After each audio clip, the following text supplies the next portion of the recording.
Welcome to the Narcissist Slayers podcast with your hosts, Hope Jay and Lynn Catalano. Every episode, we focus on recovery from narcissistic abuse. We talk about topics that we believe will help people to identify signs of abuse, learn strategies to cope, and most importantly, how to heal and move forward from narcissistic abuse. We are both survivors of narcissistic abuse ourselves, lawyers, and one of us is an author. Well, thank you, Hope. My book, Wrecking Ball Relationships, How to Identify, Live With, or Leave the Narcissist in Your Life, is available in many places, including my website, lynncatalano.com. Because we have been in your shoes, we know how difficult this journey can be. That is why I founded the Center for Hope of Western New York, a nonprofit organization which provides education, support, and advocacy for survivors of narcissistic abuse. You can find out more about the Center for Hope at centerforhopewny.org, and all donations are gratefully welcomed and tax exempt. Please follow us on X and Instagram at NarcSlayersPod, and also on Facebook, TikTok, LinkedIn, Spotify, and YouTube, the Narcissist Slayers Podcast. You can also email us directly with your questions at narcslayers@centerforhopewny.org. Welcome back to the Narcissist Slayers. I'm your co-host, Hope Jay. And I'm your co-host, Lynn Catalano. And thank you for joining us today. We are going to delve right into our second part of Narcissistic Abuse Terms 101. We were only able to get through a short part of our list last time, and Lynn and I thought it would be helpful to continue with the basic terms because, you know, as we discussed last time, Lynn, I think sometimes we forget not everybody is conversant in what I like to call narc speak, right? Not everyone is conversant, and depending on, you know, where you are in your journey of recovery, you may or may not, know what we're talking about when we're throwing around these terms like the smear campaign or flying monkeys. Those are things that we covered last time. So we would like to just continue on going through our glossary. As you mentioned last time, there is a glossary with all of these terms on the Center for Hope website. You can check it out anytime, centerforhopewny.org. But we thought it would be a nice thing to discuss it and really explore it and explain it in some more detail. So I'm just going to jump right in and I'm going to start with the silent treatment, which is something that you and I think we have a whole podcast on the silent treatment, don't we, Lynn? Yes, definitely. At least one. At least, right. Yeah. I mean, it comes up regularly because it is one of the most common and I think savage tools in the narcissistic abuser's toolbox. I think a lot of times people don't really understand what the silent treatment is. They think, well, you know, I'm mad at someone, I'm not going to talk to them for, you know, a little while. And, you know, someone will be like, stop giving me the silent treatment, right? That's like, you know, you kids will say that to one another, right? Or, you know, maybe you get angry and you're, you know, at your child and you don't want to talk to them for a couple of hours. That's not what we mean, right? That's not the silent treatment. The silent treatment in the pure, you know, using it from the perspective of a narcissist and how a narcissist wields this, I don't even know. It's because it's very personal to me because this was used on me so many times. And even now, and right, you as well, even now I can feel the pain of, you know, what I would like to say is being erased. That's what it feels like. That the person who, you want to say something? Well, you know, it's interesting. Yes. One of the first times, so listen, my father was what I like to look at now as a professional at giving the silent treatment. Like it was his regular go-to punishment for just about anyone. But, you know, it doesn't affect people that are kind of ancillary in your life. Right. You know, when you stop talking, like, ooh, you're giving them the silent treatment. Well, they believe themselves to be so important that if they stop talking to someone, then, you know, the world should end. Yes. But you're right. It doesn't impact the ancillary people the way it impacts the people who are invested in the relationship. Well, that's it. So when he gave it to me for the first time after my mother died, that was like the long time, I didn't know what to do with myself. Because when you're in a conflict, and I think that you and I have been conditioned to resolve conflicts in a very regular way, right? We talk to the person, we sit down, we're authentic, we're transparent. We say things like, what happened? And if the other person says, when you said this, you hurt me. Well, our response is going to be, I am so sorry. That was not my intention. Please forgive me. And guess what? The person forgives you and you move on. Right. That's not how it happens with a narcissist. With a narcissist, you say to them, when you said this, you hurt me, and they close the door. Right. No resolution, no ability to talk about what happened. They don't want to see you. They don't want to talk to you. They don't want to do anything. And then they go away for a certain amount of time. They stay away from you. We don't know what that time is. For me, sometimes it was weeks, sometimes it was months, sometimes it was years. Sure. I mean, and the thing is that, it's again, it's about power and control. I always bring that up because I want to make sure that people understand the silent treatment is about power and control. And they recognize, like I can say from my perspective, because I was, at that time in my life, I think I was a very weak, and I don't mean that in a derogatory way, but I felt very weak. I was emotionally broken. And I was so dependent on his like validation of me. And if he got, and so I, spent my whole life walking on eggshells and trying not to upset him. Of course, that nothing, because but we think we can anticipate what's going to upset them. We can't. Yep. So I would step in something and he would get angry. But rather than, like you said, approaching it like an adult, using conflict resolution skills, which I would, and that's the thing, the partner in the relationship that's codependent is going to try to do that. And I would try to do that. I would try to seek him out. I would try to make him talk to me, and it was pathetic when I think about it now. I would beg. Sometimes I would beg. I would be like almost on my knees, if not actually on my knees, like crying and please, like, what did I do? Please talk to me. And the more that I did that, the more powerful he felt, because he was like, look at this, what I reduced this person to, right? She's just a puddle on the floor because of me. Look at the power that I have over her. And I didn't understand any of that, because I mean, I'm living in the house with him. And at the time, we had children in the house. So there were things that had to get resolved. We couldn't just walk around not talking to each other for days or weeks, So the more anxiety that I felt about needing, we had to plan what was going on, or who was making dinner, who's driving the kids here or there. And he would refuse. I would try to talk to him. Lynn, I don't know how to explain this, but I'm sure people out there are listening. I would stand in front of him and he would have that, I think they call it that narcissist, when the mask comes down and like their eyes are blank, that 7-yard stare, or what do they call it? That 100-yard stare, where that reptilian stare, that's what they call it. The reptilian stare, where they're just cold and nothing's behind those eyes. And, me now thinking about poor, pathetic me that would stand there and beg, and he would just like look over me. I mean, obviously he was taller than me. He would look over me and not at me and wouldn't acknowledge my existence. He reduced me to feeling like I was nothing. I was furniture. I was a potted plant. He could walk by me and not acknowledge me in the room. It was the worst. I mean, I know, like, I don't in any way want to minimize, people being physically abused or, but I sometimes I would think to myself, God, I wish he would strike me. At least then I would know I was there. Right. So he made me feel invisible and that I did not matter. And that is the power of the silent treatment, is reducing you to nothing.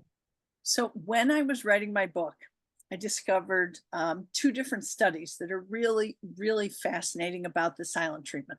The first one said that most times narcissists get addicted to giving the silent treatment. And what this means is that they have a hard time stopping it. Like they can't say, hey, I really want to talk to you. There's something chemically imbalanced that won't allow them to say, I want this to be over. I want to get back to normal. And so they often give the silent treatment for longer than they intend to because they don't know how to get out of it. Okay. That's number one. Number two, there's something about the pain that you feel that you're describing right now that is equal to the feeling of physical abuse in your brain, that your brain actually processes it the same way because the Wow. pain is so great. And I think that's where our, listen, silent treatment produces a lot of rage for me because Yeah. you feel rage for not being able to resolve the conflict. You feel rage when the person won't acknowledge you. You feel rage when the person looks through you. I mean, come Right. on. So I think it's Right. the worst of their tactics. I think they use there's a lot of different tools in their toolbox, and the silent treatment is one of the worst. I couldn't agree more. And when people, there, it's like you feel so powerless, that there's something that you need to communicate, that you need to resolve, and they refuse to resolve it. That I think that's the thing. And like you said, I mean, everything that they do is with the goal to make you feel powerless. But this particular tactic, like you say, it resonates more because it's true. It's utter abandonment. It's abandonment of the relationship. It's abandonment of any, you think that this person couldn't possibly like just walk away from you. Like this person's supposed to love you. This person's supposed to be invested in the relationship. But truthfully, Lynn, now that I look back on it, that the way that he could just walk away from me and like a light switch, like I didn't even exist. That's who he really is. Agreed. That's That was my father right. who did that, but I agree completely. And Right. I saw him, first of all, my children watched him walk out of our lives multiple times. And sometimes it was silent and sometimes it was real dramatic. In a restaurant, he walked out, didn't talk to us for 4 months. Right. I mean, Right. I can go on. But I guess what I'm trying to say, like to the people who are listening, if you have been subjected to the silent treatment, we know how painful it is. We know the long lasting consequences and damage that it causes. But I think that you can be confident in one thing. You're dealing with a narcissist. You don't have to ask yourself that question anymore. Is he really a narcissist or is she really a narcissist? Right. If somebody is capable of doing this, that they are disordered. And in that alone, I hope would be enough maybe to help a person who is like not sure and still stuck in this space to say to themselves, you know what? There is no resolving things with somebody like this. It's not capable. You're not able to resolve it. And in some ways, it can be a relief when you finally accept it, right? Agree. I agree because they're not going to change. So you have to change. You have to do something. Yes. And so that kind of brings us to the next one, Lynn, which is about boundaries. Yes. And we talk about boundaries all the time, Hope, because we know how important they are. I often find that sometimes my clients are setting boundaries and they don't even realize it because it's almost our own defense mechanism for our body to say, whoa, we got to protect ourselves. And if you're not using boundaries, then you really have to think about that. So boundaries are your personal rules and limits. And guess what? No one gets to tell you they're wrong. Not one person. And, if you look at it like an imaginary line that separates me from you, right? We're just drawing a line and thinking about how that boundary separates us, whether it's personal space, feelings, needs, responsibilities from others. But your boundaries also let people know how they can treat you. And I am a big proponent of telling people that you let people know how to treat you based on what you allow and what you That is so true. That is so true. What you allow will continue. I remember like when I was young, like Oprah, I think did like a whole episode on like, you teach people how to treat you. And I think so many of us who grew up in unhealthy families with, with a narcissistic parent or a parent that was an addict, we don't know a boundary if it fell on us. Like there are no boundaries because you are, the enmeshment of being, in a child of a narcissist or the child of an addict is you are taught from such a young age that your only role in life is to either take care of this person or to, meet all of the needs of this person or to figure out how to not upset this person. Like you are so enmeshed in trying to anticipate what this person needs or doesn't need or wants or doesn't want.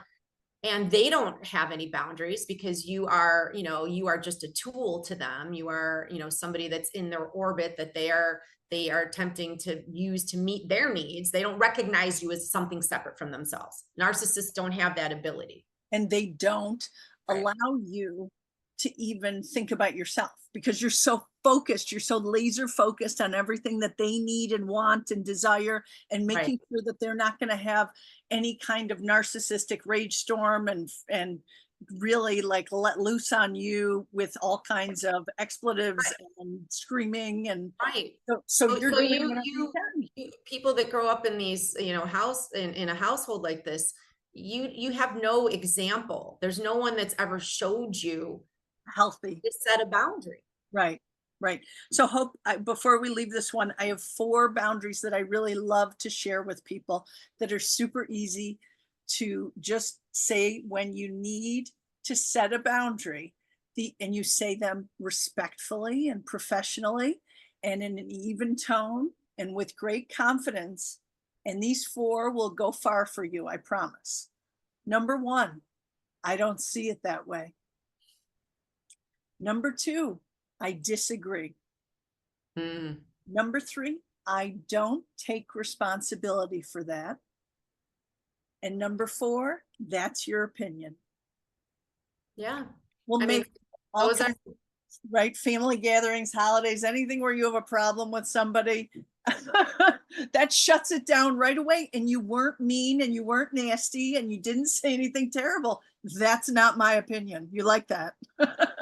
You bring up a really great point because I think a lot of codependents struggle with this, is that they feel like they're being mean or that they're letting people down by not, meeting all of the needs of people in their lives who are more than willing to take advantage of their codependency, their, your need to take care of everything.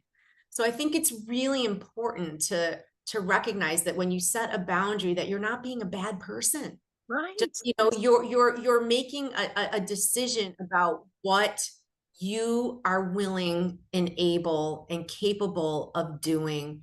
And you're more than allowed to do that. If you feel like, right. It's just that you don't know that. You don't. Yes, you have to protect yourself. Right. And a boundary helps you protect yourself. Period. Right. Yes. Period. Yes. All right. Okay. Next, you're up. Okay, so I'm gonna move on, and again, we've covered this topic before. I think when we did the cycle of abuse, and I honestly think I've done a whole podcast before you were my co-host on love bombing because it's something that is it's one of the things that when people talk about narcissists and narcissistic abuse, love bombing is the first part of the cycle of abuse. We have the love bombing phase, we have the devaluation phase, and then we have the discard phase. Yep. And if anybody listening is interested in learning about that cycle, I do believe we have a whole podcast on the cycle of abuse. Yes. We do. And it's also in the glossary. But just a refresher on love bombing, right? So I was having a conversation with a client today, and I do this sometimes because I think it's a real eye opener for people. And I like to say to people to think about their partner and think about their expression, their expression of like how they emote. Like what is a narcissist like capable of emoting? And when you think about it, and when I learned this, it was like, holy, shit, like it just really brought it into focus for me. So narcissists really only have three channels, right? They have charm, which is the love bombing piece of it, right? This is when they turn it on thick. This is how they draw us into relationships with them. This is the person that people who don't know them see, when the people who really don't know them but know them in the community, they're generally turning on the charm. They're in the charm phase, right? They suck up to people. They want everyone to think they're great. They're huge with this impression management thing. Everyone, oh, look at me. I'm the coach of my team. I do this, I do that. I'm in the community. I'm giving all this back. This was your dad, right? There's a lot. Yeah. There's a lot of narcissists who, that is their thing, right? People think they're this great person because they're operating in that charm phase, which is the love bombing phase. And we talk about love bombing in the context of romantic relationships usually, but it doesn't, like you always say, it doesn't necessarily have to be a romantic relationship for a narcissist to turn on the charm, right? So I had that completely in my relationship, depending on where I was in that narcissistic abuse cycle with my father. And so, of course, I didn't know it at the time because none of us know we're in the cycle when we are. We just put our head down and try and make the relationship work. But now I can look back and I can say, oh, he was offering to do favors for me. He was taking me out to dinner. He was asking me if I was interested in doing something that I wanted to do. But guess what? He never fulfilled any of those promises he made early on. Like, he made a lot of promises, Hope, and I know we talk about this in a later term, but he never made good on those promises because he was doing it to get me to do something for him. Like, it was always transactional, as our relationship always was, right? That's how narcissists operate. Right. But yeah, there was definitely love bombing. So yeah, I mean, it's the charm channel, right? Like as just so I can like quickly. So there's charm, right. Then there's the victim, right? The poor me. And then there's the rage, which either comes out in a rage storm or comes out as a silent treatment. So you really, it's charm, self-pity, rage. That's it. That's the whole, that's it. That's all you get with somebody with this personality disorder. You're not going to get anything other than that. The love bombing, the charm is part and parcel of the cycle of abuse. You're going to see it in any relationship that you're in when you're cycling through. And there's been an episode where there's been a rage storm or they've, given you the silent treatment. When they come back around, you're going to enter the charm phase or the love bombing phase again. And in the beginning of a relationship with a narcissist, you're only going to see charm. You're only going to see love bombing because, as I often like to say, people don't fall in love with abusers. You're not going to fall in love with somebody that is just criticizing you and being terrible to you from go, right? They're gonna do everything in their power to make you believe that they're this wonderful person. I mean, they're going to buy you gifts. They're going to take you to dinner. They're going to spend money on you. They're going to give you many compliments. Oftentimes they rush the relationship really quickly. You're their soulmate. They're in love with you in a couple of weeks. These are all major red flags, right? They're major red flags. A non-disordered person is going to take their time. They're going to assess. They're not going to rush into a relationship.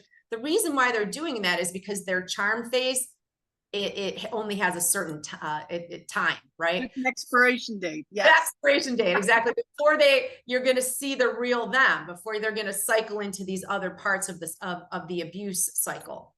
Yeah. So be on the lookout for those sorts of behaviors, because if you see any of those things when you're starting to date somebody, you might be dealing with a narcissist. And it's very important to go slowly.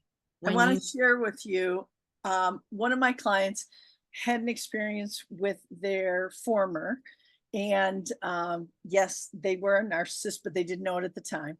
And during that love bombing phase, she said to me, I thought it was so great. Like, I thought he was my Prince Charming. Oh, gosh. And then, Yes. and so of course he was buying things and taking her places and Yeah. picking her up, and she just felt like a princess. Yes, believe me, I felt the same. But then he took it one step further. She had a work event, and he went with her to the work event, and he sat like on in the back of the event and watched her the whole time, watched her interact with other people, other men, the whole time. And she said, I've never felt more loved. And I said, oh, that was not the adjective I was thinking we were going towards. Okay. Like Yeah. loved. I was going to say, I would have felt stalked. Right. Stalked, right, exactly. So, Exactly. I mean, it's an intoxicating thing. I don't want to, undermine it or diminish that. If you've ever been love bombed by a narcissist in a romantic relationship, you've never felt anything like it. It's like you're the sun and the moon and the stars, and it's very, very intoxicating. And that's why they do it. right. So that you're getting roped in, you're getting hooked on that feeling. And then when things start to go south, all you want to do is get back to that feeling. But I am here to tell you that person is not who they really are. The person who they really are is the person that you see after. That's who they are. Well, so to our listeners out there, please be aware if you are the subject of someone's love bombing, don't just think your life together is going to be moonlight and roses. Pay attention. Pay attention. Some people are genuine, and I don't want to tell you that everyone's a narcissist, because they're not. But it goes slow, Yes. and that's how you weed it out. We have so many terms to talk about. Yep. We can't fit them all into one episode. You're right. So we're gonna do a brief tutorial on no contact, which again, we have, a whole podcast devoted to no contact. But well, because no contact is kind of the last resort. Like it's the last option. It's when you are in that relationship and you just know there's no point in going around that 3-ring circus again and again and again. You're arguing. You see the circle of the argument, because their arguments are all circular, right? They all come back, just like the narcissistic abuse cycle. We go round and round and round.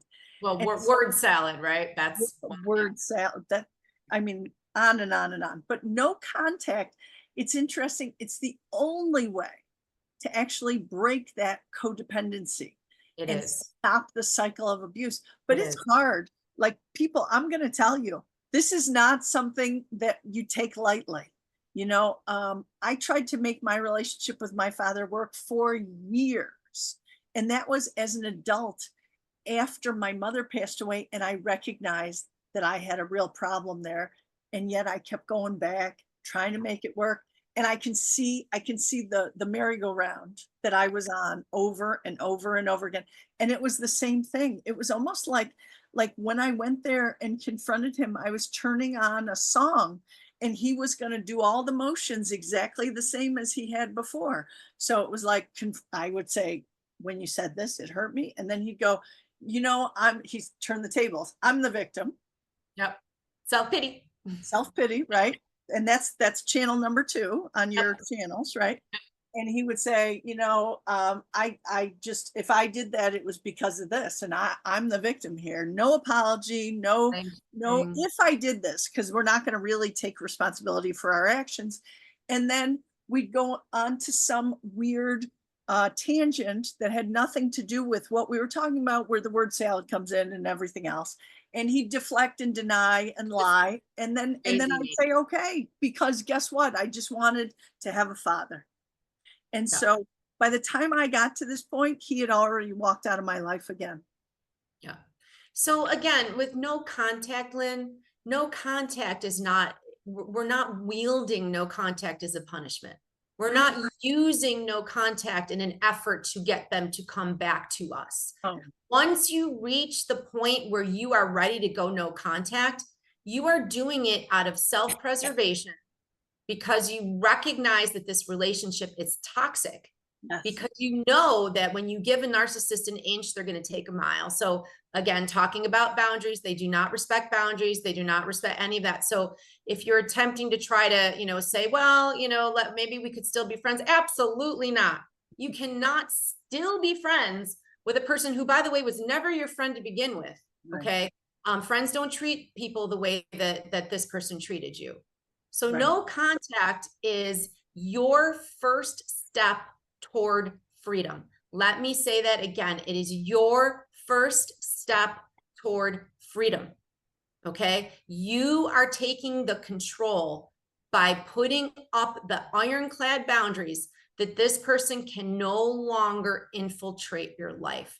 And I used to tell people this all the time, like imagine yourself in a bank vault, because that's really the sort of boundaries that you need to have with somebody like this, because you open the window just a little bit and they're going to come crashing through because they don't respect boundaries. So you give them, any opportunity, they're going to hoover, they're going to try to get you to talk to them, whatever it is, there's going to be an emergency or something, their dog died, or, who knows, they're going to make something, they have cancer, they're going to make something up to try to pull you back in. And I'm telling you, when you are ready to be done with the relationship, as difficult as it is, but when you get to that point, no contact is your survival. Absolutely. Absolutely. Yeah. Absolutely. Yeah. Well, I think that we've given our listeners another really good set of words and terms that are from, what did you call it? Narc Abuse 101? Narcissistic Abuse 101. That's this little series that we're doing now. Yeah. Yeah. I mean, I think these are absolutely critical for you to be aware of what's happening in your life. And I think this is a great opportunity for us to share this with so many people. Yes. Thank you so much for tuning in, and we will see you next time on the Narcissist Slayers.